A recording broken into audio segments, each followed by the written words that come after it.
Today, we're going to get into something absolutely fundamental for any business trying to grow. How do you build a brand that people actually genuinely believe in?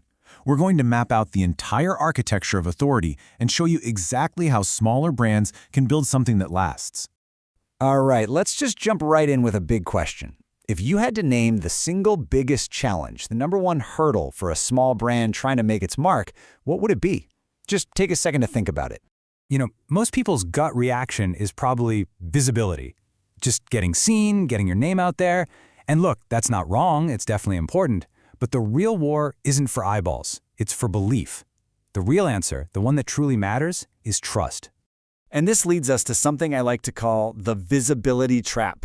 See, the marketplace is it's absolutely flooded with options. So when customers are overwhelmed like that, they don't pick the flashiest option. They almost always default to the brand they see as being safer, more credible, and just more reliable. And this right here is the critical shift in thinking.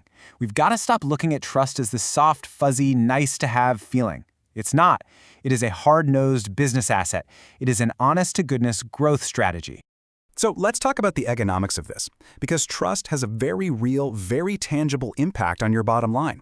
This isn't just a theory, this is dollars and cents. And this isn't just my opinion. The Edelman Trust Barometer, a huge global study, backs this up completely. They found that trust isn't just a factor, it's a decisive one. It's literally what drives people to buy, what makes them loyal, and what turns them into your biggest fans who go out and tell everyone about you. But here's the scary part. Look at how fragile this all is. Research from PwC shows that this isn't a three strikes and you're out kind of deal. For most people, one single bad experience is enough. That's it. They will walk away and never come back. The stakes could not be higher. Okay, so if trust is so incredibly valuable and, at the same time, so easy to break, how in the world do you build it? Well, that's where we get to the good stuff, the solution. Let's walk through the actual blueprint for constructing brand authority, and we're going to break it down into 5 core pillars.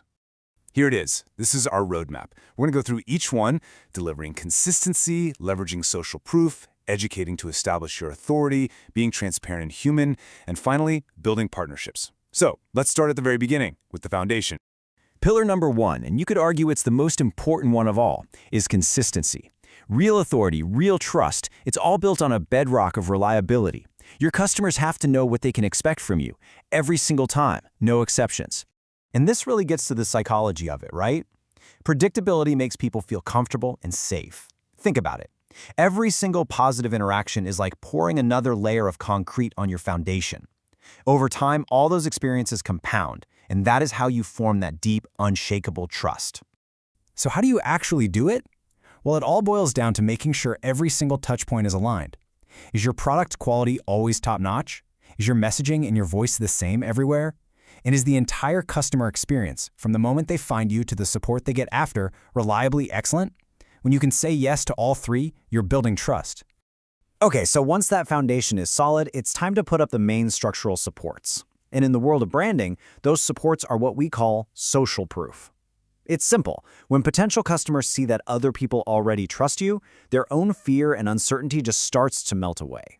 And the data on this from Nielsen is just crystal clear. I mean, it doesn't matter how clever your ads are or how big your budget is, a simple recommendation from a real person, a friend, or even a stranger online carries so much more weight.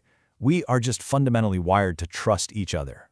For a small brand, this is a massive, massive opportunity.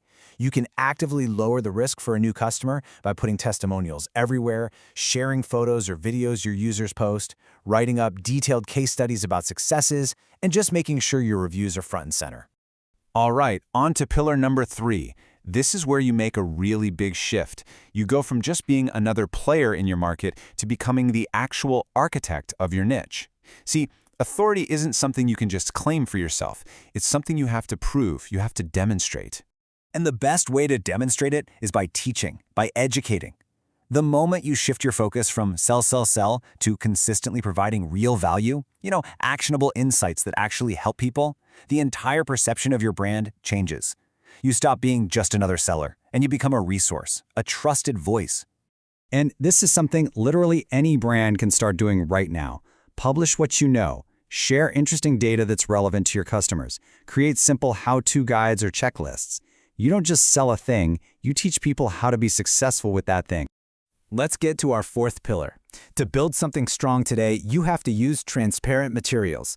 I'm talking about authenticity, about honesty. These are totally non-negotiable for modern consumers. They expect it. You know what's really fascinating here? It even means being honest about your mistakes. I know it feels completely counterintuitive, but when you're open about your pricing, your process, and yeah, even your screw-ups, it signals integrity. And it's that integrity that builds that rock-solid, long-term trust that can weather any storm. And that brings us to our final pillar, strengthening your entire structure by forming strategic alliances. As they say, no brand is an island, and believe me, the company you keep really, really matters. This is all about what we call borrowed credibility. When you associate your brand with other organizations or respected people that your audience already trusts, some of their authority literally transfers over to you. For a new or small brand, this can be an incredibly fast and powerful way to gain legitimacy. So, let's wrap all this up. What does it all mean? It means if you're a small brand, your path forward is not trying to outspend the giants, it's to outtrust them. You have to learn to compete on credibility. Look at the two paths. The old way was all about size, who had the biggest budgets, the largest scale.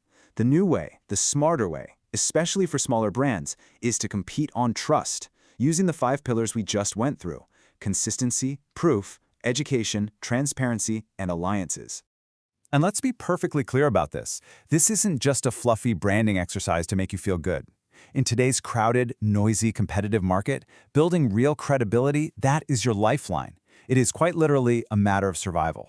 Which really leaves us with one last critical question that you have to ask yourself.